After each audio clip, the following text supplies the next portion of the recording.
You will not be a loose. I'll not raise a loose woman. Take this.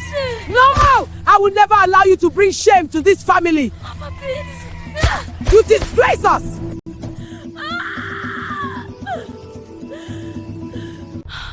I wanted to scratch that peaceful face. I wanted to destroy the light that shone from her. You think you are special, but I will show you.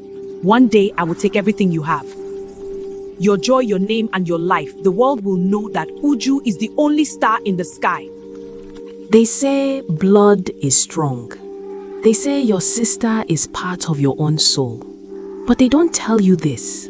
The same ground that grows a flower can also hide a snake. In Umone village, that truth became real. Uju was not just angry. No, anger passed that level. Her heart was full of bitterness. She believed that when God was creating them, He used all the fine, smooth clay for Adaugo and left only rough, dirty clay for her. Every time people praised Adaugo, Uju's heart grew heavier. Every time Adaugo smiled, something dark moved inside Uju. For many years, she stayed in the shadows, watching, waiting. While Adaugo was living a sweet life, wearing fine clothes, living in a big house, and being loved by her husband, Uju was still in the village, sitting in dust, burning with jealousy. And one day, she made up her mind. If she cannot have that life, then Adaugo will not have it either. Before we dive into today's story, welcome to VicKay Folktale Studio. This is a place where stories come alive. Here, every story has a lesson, and every moment carries meaning. Do well to subscribe to the channel and turn on post notifications so you never miss a story. Now, let's begin. In the quiet village of Umune, where the red dust rises to meet the blue sky like a prayer, there lived a woman named Mama Nuku. She gave birth to her first daughter. She named her Adaugo, which means daughter of an eagle. 3 years later, the womb opened again, and a second daughter, Uju, was born. But from the very moment Uju could crawl, there was a heavy, cold shadow in her eyes. It was a gaze that was too old for a child, too hungry. As the sisters grew, the difference between them became as clear as the difference between a rainy day and a drought. Adaugo was the pride of Umone. She was the one who would see an elder struggling to walk and run to hold him walk well before she was even asked. In school, the teachers said the books spoke to her and the numbers danced for her. Her laughter was like a cool breeze on a hot, dusty afternoon.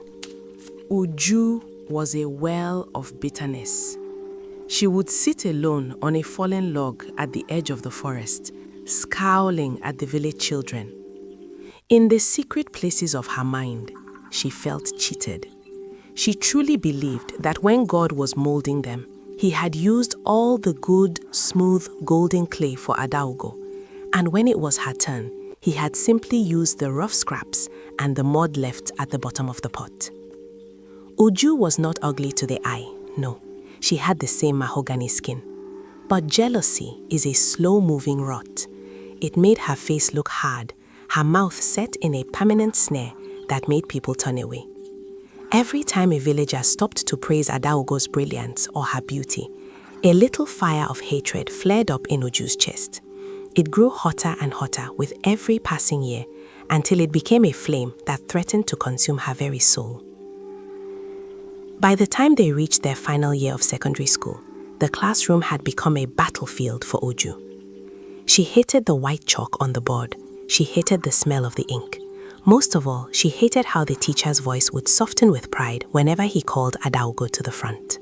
One sweltering afternoon, during the big exams that would decide who would leave the village for the great schools in the city, Uju decided to act.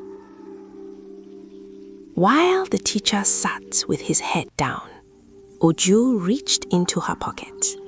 With the stealth of a leopard moving through dry grass, she slid a crumpled piece of paper, covered in forbidden answers, into Adaugo's open desk.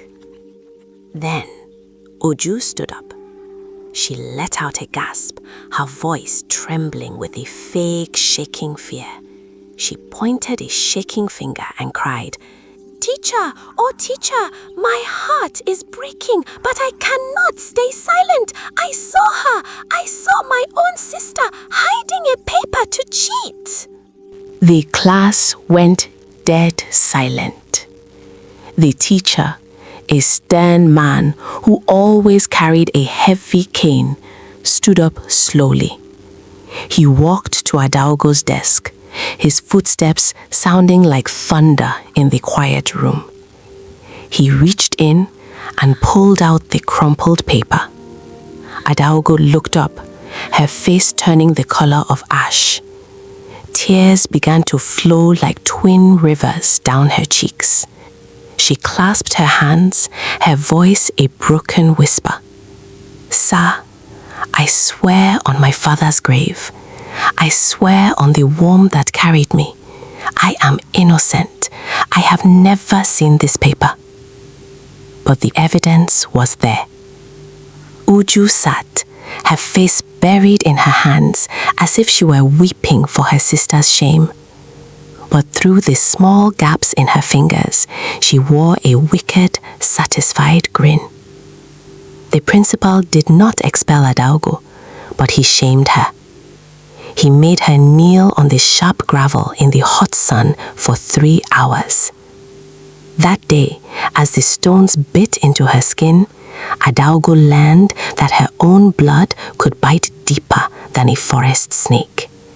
But that forgiveness, it was like pouring salt into Uju's wounds. It only made her hate her sister more. Time does not wait for any man.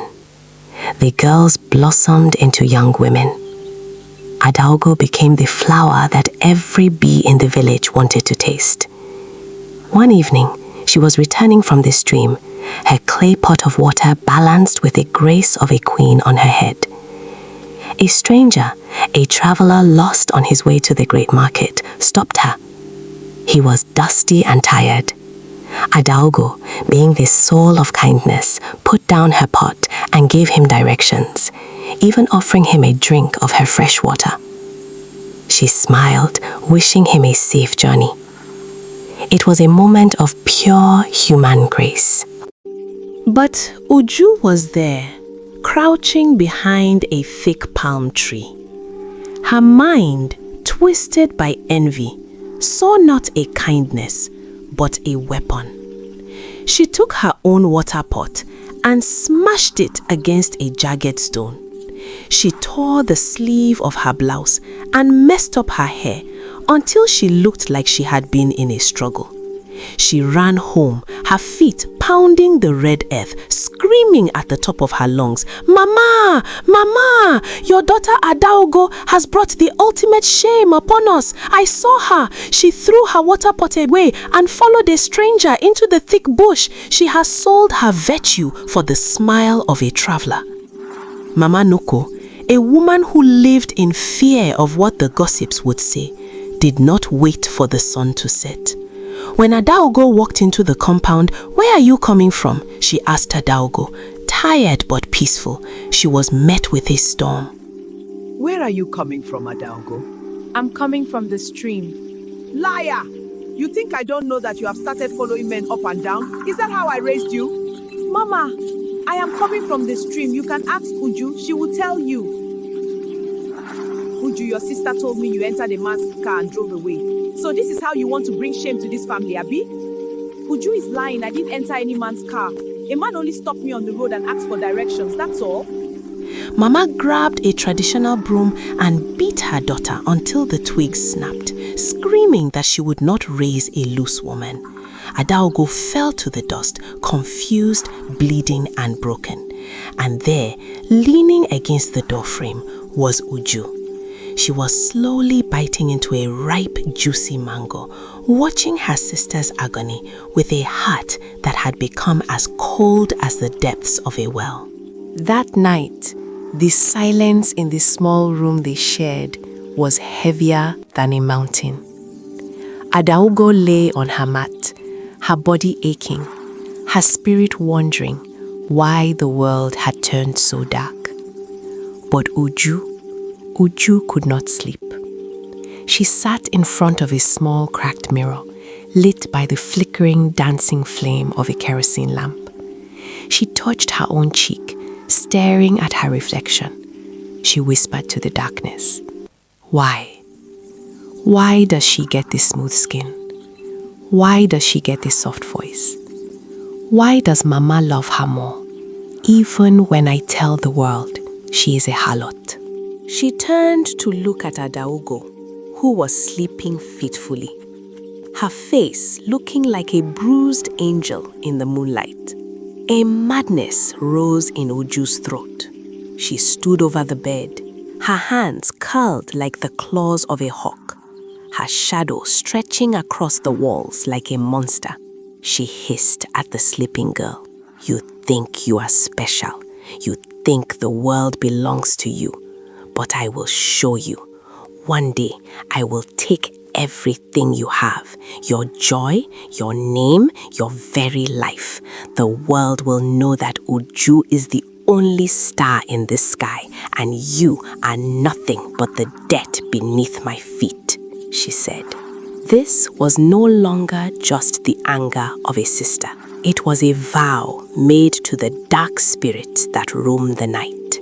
Fate, however, seemed to favor Adaugo for a time. She found a good man, a gentle school teacher named Emege.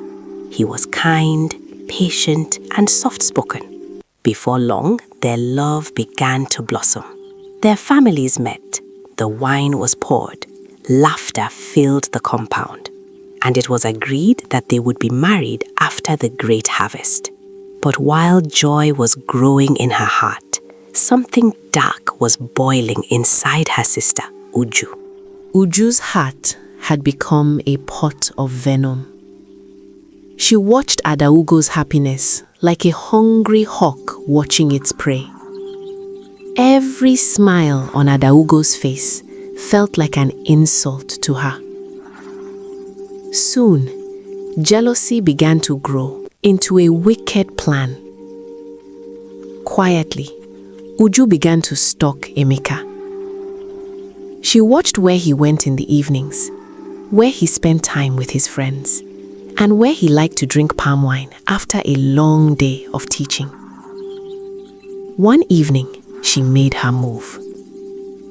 She went to the local palm wine bar, dressed in a wrapper, tied low on her hips, revealing far more than was decent. The warm lantern light danced across her skin as she walked in slowly, making sure she was noticed. Uju sat beside Emeka. Then, as if carrying a heavy burden in her heart, she let out a long sigh. Moments later, tears began to fall. Salty, dramatic tears. She leaned closer to him and whispered softly, her voice shaking. "I shouldn't be saying this. It is breaking my heart to betray my own blood." Then he frowned in confusion. Uju wiped her eyes and continued in a trembling voice. "But my conscience will not allow me to keep quiet." She lowered her voice even further. "My sister, Adaugo, she has a sickness, a disease of the blood. She has had it for many years." Uju sniffed and shook her head sadly. She can never give a man children. Never. Our family has hidden it for years. But how can I watch a good man like you walk into a trap that will leave you childless for the rest of your life? She wiped her tears again and whispered, "I am only telling you this because I care about you. The cup of palm wine in his hand froze halfway to his lips. Shock washed over his face like cold rain. In their village, a woman who could not bear children was treated like a withered tree, still standing, but seen as useless. People would look at her with pity.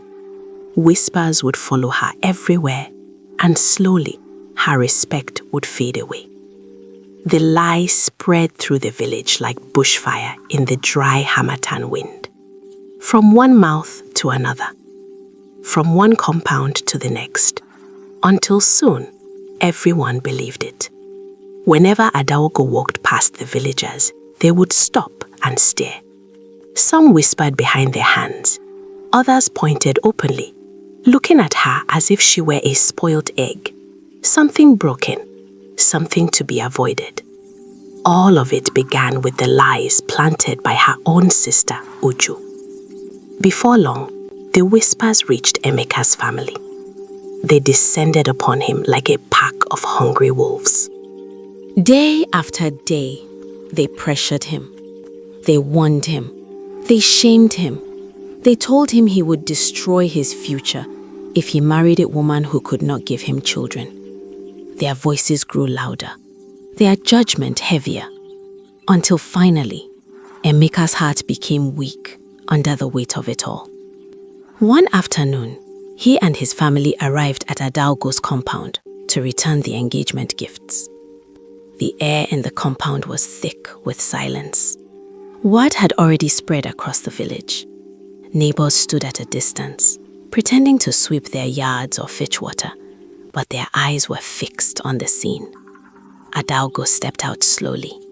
Her eyes were swollen from crying. Her hands trembled. "Emeka, please," she called softly, her voice shaking. Emeka stood beside his family, his face stiff, his eyes refusing to meet hers. Adaogo rushed forward and grabbed his arm. "Emeka, listen to me. It is not true. I do not know where these lies are coming from. I swear to you, it is not true." Tears streamed down her cheeks. "You know me. You know the kind of woman I am.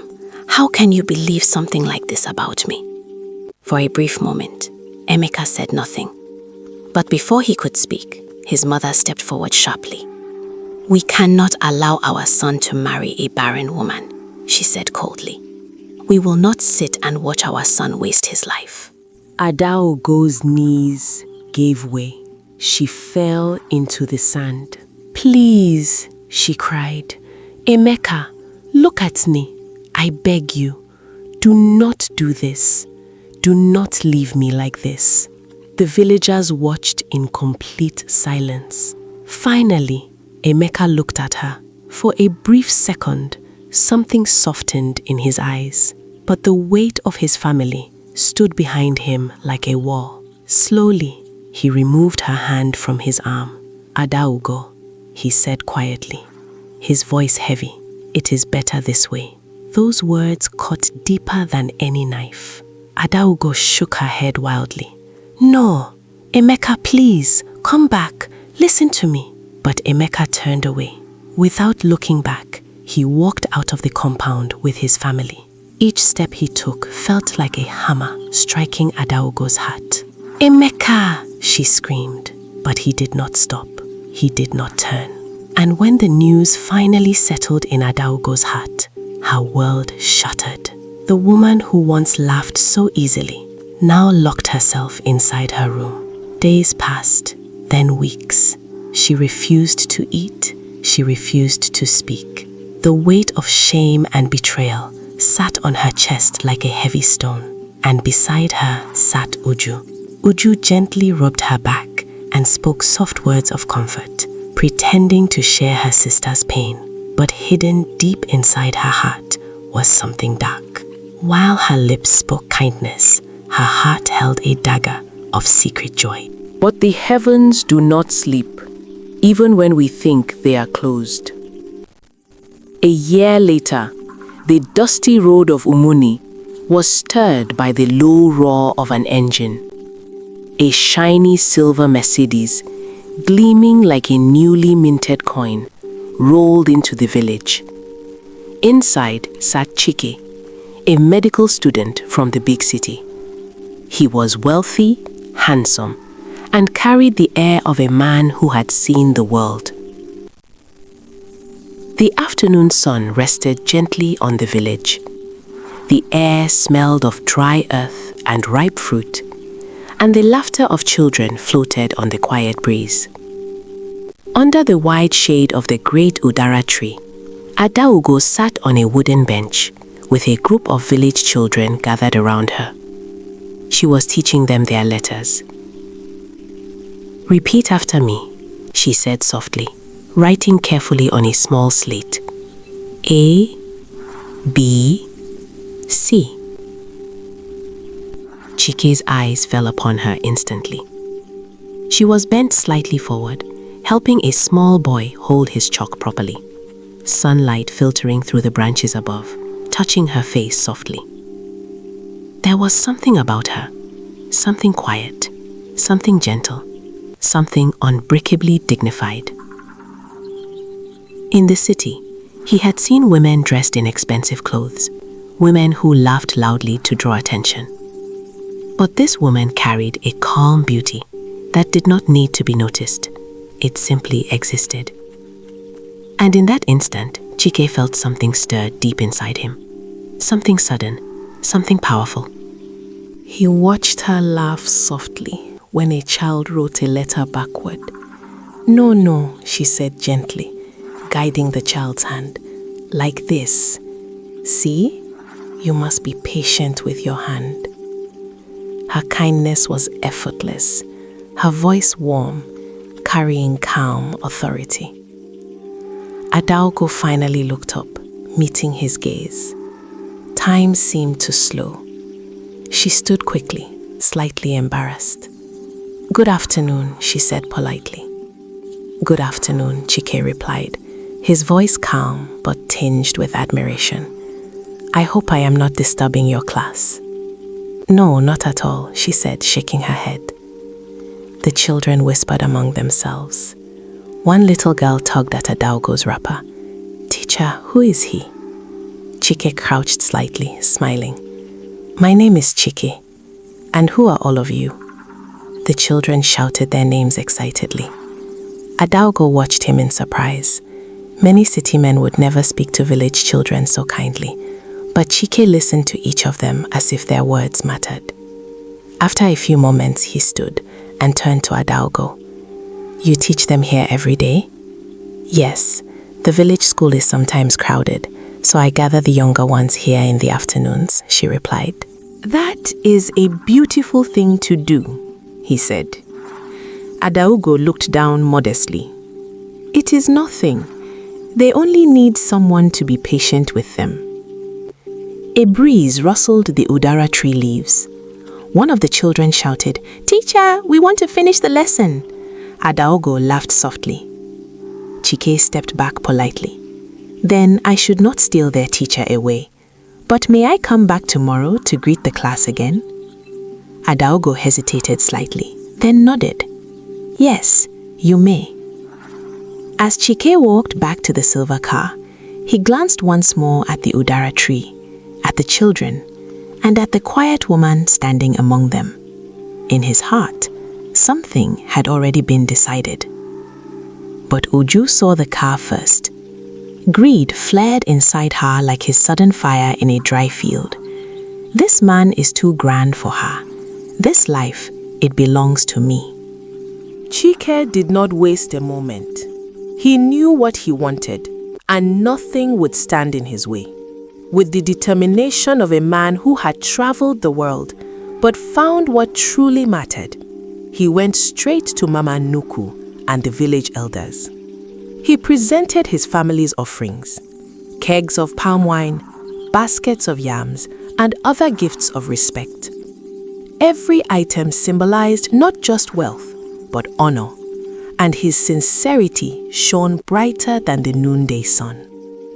Mama Nuku's eyes filled with tears. She danced with joy, her arms lifted high to the sky, thanking God that her daughter's shame had finally been washed away. The elders nodded approvingly, their faces beaming with pride and delight. Adaugo stood quietly nearby, her hands folded in front of her. Her cheeks were flushed, not from the sun, but from the magnitude of the moment. Every hardship, every whisper of the village, every sleepless night alone in her room, everything had led to this instant. She felt her heart swell with a joy she had almost forgotten existed.